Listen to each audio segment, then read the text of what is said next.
The Elephant and the Giant Crab. High in the misty mountains of the Himalayas, there was a beautiful lake surrounded by tall pine trees and wild orchids. But hidden beneath its calm, sparkling waters lurked a terrifying creature, a giant crab as wide as a threshing floor. This monstrous crab would catch any elephant that came to drink and drag it beneath the water, never to be seen again. A great herd of elephants lived near the lake, led by an old elephant king. Many elephants from the herd had disappeared one by one when they went to drink from the lake. The old king was heartbroken but could do nothing. Then one day, his son was born, a young elephant who would grow to be the bravest and cleverest of them all. When the young elephant grew strong and brave, he decided to solve the mystery of the disappearing elephants. He gathered the entire herd by the lake and announced his plan. "Today, we will all go into the lake together. Everyone must come up before me. I will be the very last to leave the water. If the creature attacks, it will grab me and I will be ready." The herd entered the lake and fed on the water plants growing beneath the surface. One by one, the elephants came up out of the water. And just as the young elephant had predicted, as he was the last to climb out, the giant crab's enormous claw shot up from the depths and clamped tight around his back leg. The young elephant pulled with all his might, but the crab held firm, slowly dragging him back toward the deep water. The other elephants ran away in terror, trumpeting and scattering in all directions. Even the young elephant's loyal mate began to turn and flee. But the young elephant called out to her desperately, "Please don't leave me. I need your help. Together we can defeat this monster." His mate stopped, her heart pounding, and turned back to face the terrible crab. The brave female elephant waded back toward the crab and began to speak in a sweet, flattering voice. "Oh, what a magnificent creature you are," she called out. "Surely the strongest and most powerful being in all the lake. What wonderful claws you have."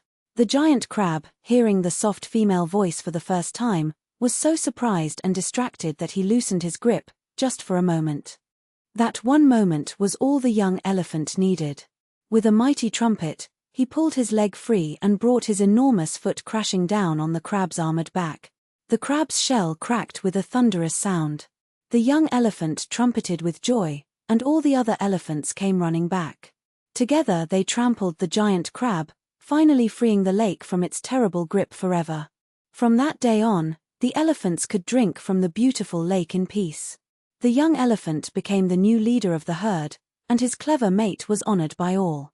Together, they had proven that courage and cleverness, combined with teamwork, can overcome even the most fearsome enemy. And the lake sparkled peacefully in the mountain sun, free at last. Moral: courage and cleverness together can overcome even the most fearsome enemy. The Jackal Who Fouled the Well. Long ago, near the great city of Benares, there was a peaceful forest hermitage called Isipatana. A wise and gentle hermit lived there as the leader of many young ascetics. They had dug a deep well with great effort so that everyone in the hermitage could have cool, clean water to drink. The well was the heart of their little community. But there was a problem. A sneaky jackal had discovered the well. Every night, when the hermits were sleeping, the jackal would creep to the well, drink his fill of the cool water, and then, the horrible creature, he would foul the well before running away. Every morning, the young hermits would find their precious well dirty and spoiled. The young hermits were very upset. "This jackal is ruining our well," they cried. "We worked so hard to dig it, and he spoils it every single night." They went to their wise leader and told him about the jackal's terrible behavior. The chief hermit stroked his long white beard and said calmly, "Do not worry, my young friends. We shall catch this scoundrel and teach him a lesson." That night, the young hermits hid behind bushes near the well and waited. Sure enough, when the moon was high, the scruffy jackal came sneaking through the trees. He crept up to the well, looked around carefully, and began to drink the cool water. Just as he was about to do his dirty deed, the hermits jumped out from their hiding places. "There he is. Catch him," they shouted. The hermits surrounded the jackal and caught him. They pelted him with lumps of earth and grabbed him firmly. The terrified jackal whimpered and squirmed, but there was no escape. The young hermits marched him before the wise chief hermit, who sat calmly under a great sal tree. "So," said the chief hermit, looking at the jackal, You are the one who has been fouling our well." The chief hermit spoke to the jackal gently but firmly. "This well was dug with great effort by our hermits so that all may drink clean water.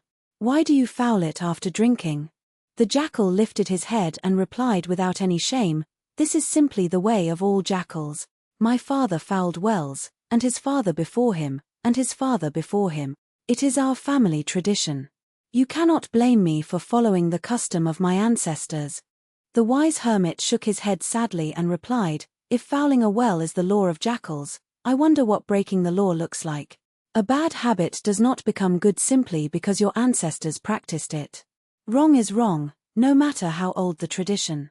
You must stop this behavior at once." The hermit banished the jackal from the hermitage forever, warning him never to return. The jackal slunk away into the forest with his tail between his legs, never to return. The hermits cleaned their well, and from that day on, the water was always fresh and pure. And the chief hermit taught his young followers a lesson they never forgot. "Remember, my children, just because something has always been done does not make it right. We must always have the courage to stop a wrong practice, even if others call it tradition." Moral: tradition does not justify wrongdoing. A bad habit remains bad no matter how many generations have practiced it.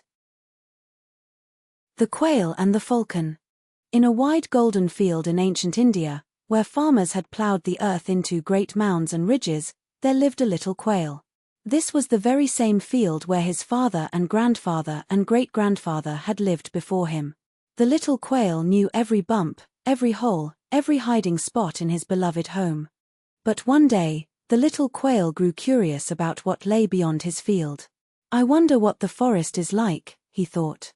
"Surely there must be even better food over there." So he spread his little wings and flew to the very edge of the dark forest, far from his safe, familiar home.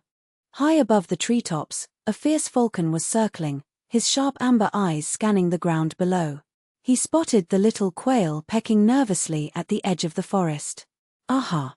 An easy meal," the falcon cried. In a flash, he folded his wings and dove straight down like an arrow. Before the quail could even squeak, the falcon snatched him up in his powerful talons. Trapped in the falcon's grip, the little quail cried out, "Oh, what a fool I was to leave my own field. If only I had stayed on my own ground, you would never have caught me." The falcon laughed and said, "Ha! Your own ground? And where is that, little one?" "The ploughed field with the big earth mounds," the quail answered bravely. The falcon smirked. "Very well, go back to your little field. It won't help you one bit." The falcon opened his talons and let the quail go. The little quail flew as fast as his wings could carry him, straight back to his beloved ploughed field. He found the biggest, hardest mound of earth he could, a great clod left by the farmer's plough, and perched right on top of it. Then, puffing up his little chest, he called out boldly, "Come on then, falcon. Come and get me." The falcon was furious. How dare this tiny bird challenge him? He rose high into the sky, tucked his wings tight, and dove down with all his speed and might. The ground rushed closer and closer. But at the very last second, the clever little quail ducked behind the earth mound. The falcon, going too fast to stop, crashed straight into the hard-packed earth with a tremendous thud. He lay there, dazed and defeated, unable to fly. The little quail hopped onto the earth mound and looked down at the defeated falcon. "You see," he said wisely, "you may be bigger and faster than me. But I knew my home, and I used my wits instead of my muscles. The strongest creature in the world can be beaten by a clever one who knows where they belong." And from that day on, the little quail never again strayed from his beloved field. Moral: know your own strengths and stay true to where you belong. Cleverness and wisdom can overcome even the mightiest foe.